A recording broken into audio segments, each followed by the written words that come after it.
வணக்கம் நேயர்களே, ஸ்ரீ குபேரன் டிவி நேயருக்கு லக்ஷ்மணா அன்பு வணக்கங்கள். இப்போ நாம் பார்க்க போகிறது வார ராசி பலன் 21ஆம் தேதியிலேருந்து 27ஆம் தேதி வரை எப்படி இருக்க போதான்னு பார்க்க போகிறோம். எப்போதுமே சொல்கிறது தான் லக்னத்தை பாருங்கள். ராசிக்கு பார்ப்பதை விட லக்னத்தை பார்க்க ரொம்ப பர்ஃபெக்டாக இருக்கும். உதாரணமாக ஒரு மகர லக்னம், ரிச்சிக ராசினா நீங்கள் ரிச்சிக ராசிக்கான பலன்களை பார்க்கறதோடு மகர ராசிக்கான பலன்களை பார்க்கும்போது ரொம்ப பர்ஃபெக்டாக இருக்குங்க. இப்போ வீடியோட எண்டில் டிப் ஆஃப் த வீக் இருக்குது. மறக்காம இந்த வாட்டி ஒரு காரசாரமான ஒரு விஷயத்தை சொல்லுவோம், கண்டிப்பாக அப்ளை பண்ணி பாருங்கள். கன்னி ராசி. ஸோ கன்னி ராசின்னும் போதே எப்படி இருக்கும் அப்படின்னா, கன்னிராசி மேக்ஸிமம் பார்த்திங்கன்னா கொஞ்சம் டூவல் மைண்டடாக இருப்பாங்க. ஸோ கொஞ்சம் ஒரு முடிவு எடுக்கும்பொழுது இப்படி இருக்குமா அப்படி இருக்குமாங்கிற ஒரு கன்ஃபியூஷன்ஸ் கண்டிப்பாக கன்னிராசிக்கு இருக்கும்.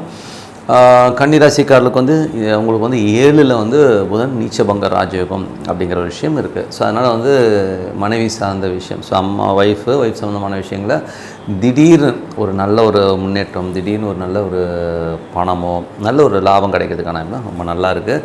அதே மாதிரி பார்த்தீங்கன்னா வியாபாரத்துலேயும் பார்த்தீங்கன்னா 7ஆம் மடங்கு வியாபாரத்தையும் சொல்லுவோம். நீங்கள் பப்ளிக்கோட இன்ட்ராக்ட் ஆகி வியாபாரம் பண்ணுறது இந்த மாதிரி விஷயங்கள் ரொம்ப சூப்பராக இருக்கிறதுக்கான வாய்ப்புலாம் ரொம்ப நல்லா இருக்குது. அதுக்கப்புறம் பார்க்கும்போது உங்களுக்கு 2ஆம் இடம்ங்கிறது குடும்பம். ஸோ குடும்பம் சம்மந்தமான விஷயங்கள் சுக்கிரன் பார்த்திங்கன்னா பரிவர்த்தனையில் 9ஆம் இடத்துக்கு வரும்போது குடும்பத்துக்காக நிறைய ட்ராவல் பண்ணுறது, அப்பா சம்மந்தமான விஷயங்களும் நல்ல லாபம் கிடைக்கிறதுக்கான விஷயங்கள்லாம் ரொம்ப நல்லா இருக்குது. ஸோ அதெல்லாம் ரொம்ப வெளிநாட்டில் இருக்கவங்க ஒரு பெரிய பணம் கிடைக்கிறதுக்கான ரொம்ப நல்லா இருக்குங்க.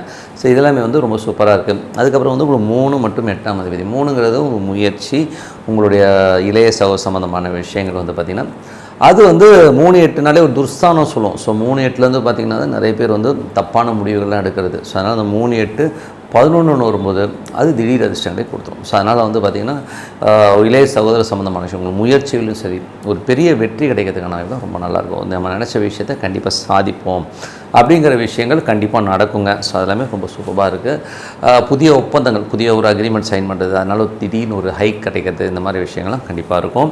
அதுக்கப்புறம் 4ஆம் அதிபதி. 4ங்கிறது தாயார் ஸ்தானம், வண்டி வாகனங்கள் சம்மந்தமான விஷயங்கள்லாம் எப்படி இருக்குன்னா அது உங்களுக்கு குரு 7ல் இருக்கும்போது நல்ல ஒரு லாபம், நல்ல விஷயங்கள் நடக்கும். ஸோ அதில் பார்த்திங்கன்னா ரொம்ப சிறப்பான விஷயங்கள், ஏன்னா ஆட்சி வரும்போது நல்ல சிறப்பான விஷயங்கள் இருக்கும். பட் சின்ன கன்ஃபியூஷன் ரொம்ப இருக்கும், ஏன்னா 4 கிரகம்லாம் ஒன்றா இருக்கும், சின்ன கன்ஃபியூஷன்ஸ் கண்டிப்பாக இருக்குங்க.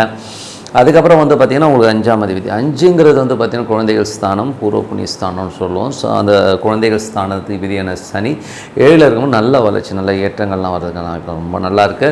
அது பார்த்திங்கன்னா சனி இப்போது குருவுடைய சாத்தில். ஆனால் என்னென்னா சில நேரங்களில் குழந்தைகளோட பிடிவாதம், நான் இப்படி தான் இருப்பேன், இப்படி தான் பண்ணுவேன் அப்படின்னு ஒரு பிடிவாதமோ ஈகோவாக நடந்துக்கிற மாதிரி விஷயங்கள்லாம் கண்டிப்பாக. ஏன்னா சனி ராகு ஒன்றா இருக்குது இப்போது கிட்டத்தட்ட ஏப்ரல் எண்டு. ஸோ இந்த மாதம் கடைசி வர தான் இருக்கும். ஸோ அதனால் கொஞ்சம் கவனமாக இருந்துக்க ரொம்ப நல்லது. 6ஆம் அதிபதியான சனி 7ல் இருக்கும்போது வேலை செய்கிற இடங்கள் நல்ல லாபம் கிடைக்கிறது, நல்ல விஷயங்களும் நடக்கும். பட் இருந்தாலும் சனி ராகு ஒன்றா இருக்கும்போது ஒரு ஈகோ இருக்கும், தாலியை என்னை போட்டு டார்ச்சர் பண்ணுறான், நான் இல்லைன்னா நடக்குமா அந்த கம்பெனி இப்படிலாம் பேச ஆரம்பிப்பான். ஸோ அதெல்லாம் கொஞ்சம் அவாய்ட் பண்ணிக்கிறது ரொம்ப நல்லது. அதுக்கப்புறம் 7ஆம் அதிபதியான குரு அங்கேயே இருக்கிறது தான் அர்த்தம். ஏன்னா பரிவர்த்தனைங்கிறது ஒரு கிரகம் இங்கேருந்து இங்கே பரிவர்த்தனையாக வருது, அது சிறப்பான பரிவர்த்தனையாக கண்டிப்பாக இருக்கும். ஸோ அதனால் ஒரு சொத்துக்கள், மனைவி பேரில் சொத்து வாங்கலாமா, இல்லை மனைவி வழியிலேருந்து ஏதாச்சும் வண்டி வாகனம் வாங்குறமான விஷயங்கள்லாம் நடக்கும் அப்படிங்கிறது தான் விஷயம். ஸோ அதுக்கப்புறம் 8ஆம் அதிபதி 11ல் இருக்கும்போது சிறப்பான ஒரு நல்ல லாபம் வர்றதுக்கான வாய்ப்புலாம் இருக்குது. ஸோ அதெல்லாமே ரொம்ப நல்ல விஷயங்கள் தான். 9ஆம் அதிபதியான சுக்கிரன் சிறப்பான விஷயங்கள் கொடுப்பார். வெளிநாடு ஊரில் இருக்கவங்களுக்குலாம் சிறப்பான பலன்களை கண்டிப்பாக கொடுத்துருங்க. 10ஆம் அதிபதியான புதன் நீச்சபங்க ராஜயோகமாக இருக்கும்போது தொழிலில் நம்ம நினச்சி பார்க்க முடியாத திடீர் அதிர்ஷ்டம் மூலியமாக ஒரு பெரிய லாபம் கிடைக்கிறதுக்கான வாய்ப்பு ரொம்ப நல்லா இருக்குது. எஜுகேஷன் சம்மந்தமான விஷயங்கள், மேற்படிப்பு பண்ணணும், பெரிய ஒரு லெவலில் வெளிநாடு போய் படிக்கணுங்கிறவங்களாம் நல்ல விஷயங்கள்லாம் கண்டிப்பாக நடக்குங்க. ஸோ அதெல்லாமே ரொம்ப சிறப்பான விஷயங்கள். 11ஆம் அதிபதி 11ல் செவ்வாய் நீச்சமாக இருக்கிறனால மூத்த சகோதரர் நண்பர்கள் விஷயங்கள் கொஞ்சம் கவனமாக இருக்கணும். ஸோ அவங்களால கொஞ்சம் நமக்கு மன வருத்தம் வரும். ஜாலியாக இருக்கும், பட் இருந்தாலும் இவ்வளோ கேவலமாக பேசிட்டாங்கன்றோம், சில நேரத்தில் பார்ட்டியில் சண்டை வர்றது, இந்த மாதிரி விஷயங்களாக இருக்கும். ஸோ அந்த மாதிரி விஷயங்களை கொஞ்சம் பார்த்து நடந்துக்கணும். அதே மாதிரி கன்னிராசி 12ஆம் அதிபதியான உங்களுக்கு சூரியன் 12ங்கிறது உங்களுக்கு விரயத்தை குறிக்கும். ஸோ இது பார்த்திங்கன்னா 8ல் 8-12 என்பதே அப்பா சம்பந்தமான விஷயங்கள் நமக்கு நிறைய பிரச்சனைகளும் நிறைய, அதாவது ஒரு வாக்குவாதங்களையும் ஏற்படுத்தும். ஸோ அப்பா கோச்சிட்டு போகிறது, அந்த மாதிரி விஷயங்களாக இருக்கிறதுனால ரொம்ப அதுவும் மேலதிகாரிகிட்டலாம் நம்ம மனம் நோகிற மாதிரி அவங்க பேசுவாங்க. ஸோ அதனால் கொஞ்சம் பார்த்து கொஞ்சம் பொறுமையாக தான் இருக்கணுங்க. ஏன்னா இந்த ஒரு 12 நாள், அதாவது 12-13 நாள் நமக்கு ஒரு எமோஷனை கொடுக்குங்கிறது தான் உண்மையான விஷயம். ஸோ அதனால் கொஞ்சம் பார்த்து நடந்துக்கிறது ரொம்ப நல்லது. ஸோ மற்றபடி என்னங்க, என்னை பொறுத்தவரை ஒரு பிரார்த்தனை, மனசார இறைவனை நம்ம பிரார்த்தனை பண்ணணும். பிரார்த்தனைங்கிறது உள்ளுக்குள்ளே வரணும்.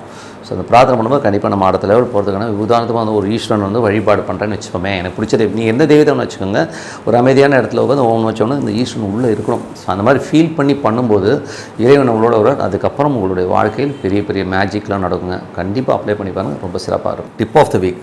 ஸோ டிப் ஆஃப் த வீக்கில் வந்து இப்போ நம்ம பார்க்க போகிறது வந்து வசியம். ஸோ வசியம்ங்கிறது வந்து பார்த்திங்கன்னா வாழ்க்கையில் ரொம்ப கண்டிப்பாக முக்கியங்க. ஏன்னா வந்து வாழ்க்கையில் ஒரு ஈர்ப்பு, ஒரு வசியம் இருந்தால் தான் வந்து ஒரு சந்தோஷம் கண்டிப்பாக இருக்கும். ஸோ ஒருத்தர் மேலே ஒருத்தர் ஒரு எதிர்பார்ப்போட, ஒரு கணவனை வந்து மனைவியை வந்து எதிர்பார்த்துருக்கிறது, மனைவி கணவனை எதிர்பார்த்துருக்கிறதுலாம் வந்து ஒரு ஃபீல். ஸோ அந்த மாதிரி ஃபீல் வந்து காதலி எல்லாத்துக்குமே வச்சுக்கலாம். ஸோ அந்த மாதிரி ஃபீல்ஸ் நிறைய பேர்லாம் இல்லை, ஒரு மைனஸ் ஆகுது அப்படிங்கிற விஷயம் எல்லாருக்குமே இருக்குங்க. ஸோ இப்போ வந்து கணவன் மனைவி. ஸோ கணவன் மனைவிக்கு நடுவில் வந்து ஒரு ஒற்றுமை இல்லாமல், பார்த்தாலே ஒரு அந்யோன்யம் இல்லாமல் இருக்குது. அவர் வராரு நிறையா இருக்காங்க அப்படிங்கிற மாதிரி விஷயங்கள் நிறைய பேர்ட்ட இருக்குது. ஸோ அந்த மாதிரி இருக்கிறவங்க வந்து என்ன பண்ணலான்னும் போது வெற்றிலை பாக்கு. ஸோ வெற்றிலை பாக்குங்கிறது சூப்பரான ஒரு விஷயங்க. ஸோ இது வந்து பார்த்திங்கன்னா ஜென்ரலாக வந்து உடம்புக்கும் நல்லது. உடம்புக்கு பார்த்திங்கன்னா அந்த சுண்ணாம்புங்கிறது வந்து உங்களுக்கு வந்து நிறைய ஹார்ட் டிசீஸஸ் வராமல் வந்து கிளியர் பண்ணும், உங்களுக்கு கொழுப்புகளை இது பண்ணும், அது வேறு விஷயம். பட் அதில் உள்ள ஒரு பெரிய விஷயம் என்னென்னா, இந்த வெற்றிலை பாக்கு சுண்ணாம்பு இந்த மூணும் கலந்து 2 பேருமே ஒன்றா உட்காந்து போடணும் வெற்றிலை.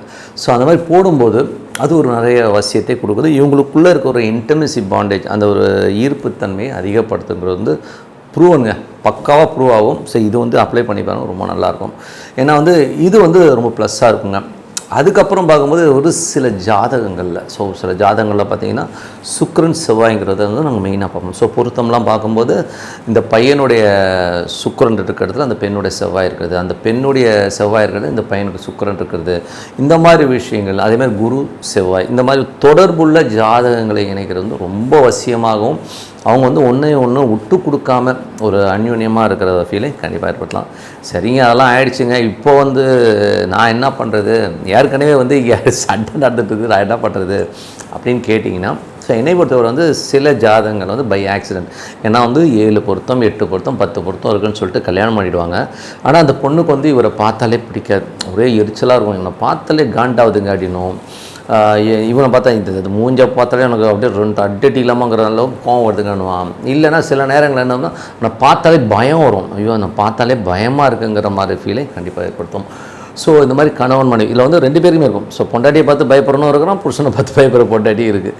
ஸோ இவங்களுக்கு என்ன பண்ணலாம் அப்படின்போது, இது வந்து இப்போ எதனால் நடக்குதுன்னும் போது ஒருவருடைய ஜாதகத்தில் இப்போ உங்களுக்கு சுக்கிரன் இருக்கிற இடத்துல அவருக்கு ராகு இருக்கிறது, இல்லை அவங்களுக்கு செவ்வாய் இருக்கிற இடத்துல ராகு இருக்கிறது, இந்த மாதிரி ஒரு காம்பினேஷன், செவ்வாய் ராகு சுக்கிரன் ராகு இந்த மாதிரி ஒரு காம்பினேஷனில் இருக்கும் பொழுது அந்த அந்யோன்யம் இருக்காதுங்க. ஸோ ஒரு பயத்தையும் நடுநடுங்கிட்டே வேலை பார்க்குறது, அந்த மாதிரி எத்தனை வருஷம் இருக்க முடியும்? ஸோ இந்த மாதிரி ஒரு பிரச்சனை உள்ளவங்க என்ன பண்ணோன்னா, சர்ப கோயில்களும்போது பக்கத்தில் ஏதோ புத்து கோயில் இருக்கும் இல்லையா, ஸோ புத்து கோயில்களுக்கு போயிட்டு அங்கே எண்ணெய் வாங்கி கொடுத்து பிரார்த்தனை பண்ணுவாங்க.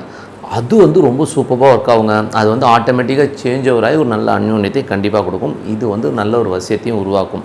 ஸோ இது வந்து கண்டிப்பாக அப்ளை பண்ண. நிறைய சண்டை போட்டுருக்குங்க புருஷன் முன்னாடினா, வாரத்துக்கு 4 சண்டை போட்டுருவாங்க. வீட்டில் வந்து நிம்மதியாக கண்டிப்பாக நீ சர்ப கோயிலுக்கு போயிட்டு நீங்கள் எண்ணெய் ஊற்றி நீங்கள் வந்து எண்ணெய் கொடுத்து அந்த தீபத்துக்கு எண்ணெய் கொடுங்க, போய் வழிபாடு பண்ணுறோம். கண்டிப்பாக வந்து லைஃப்பில் வந்து ஒரு நல்ல சேஞ்சு நம்ம இடத்துல போகிறதுக்கான வாய்ப்பு ரொம்ப நல்லா இருங்க. ஒரு சிறப்பான மாற்றங்கள்னா பிரார்த்தனை அவசியம். நல்லா பிரார்த்தனை பண்ணுங்கள். உங்களிடம் விடைபெறுவது உங்கள் லக்ஷ்மி நாராயணன். நன்றி, வணக்கம்.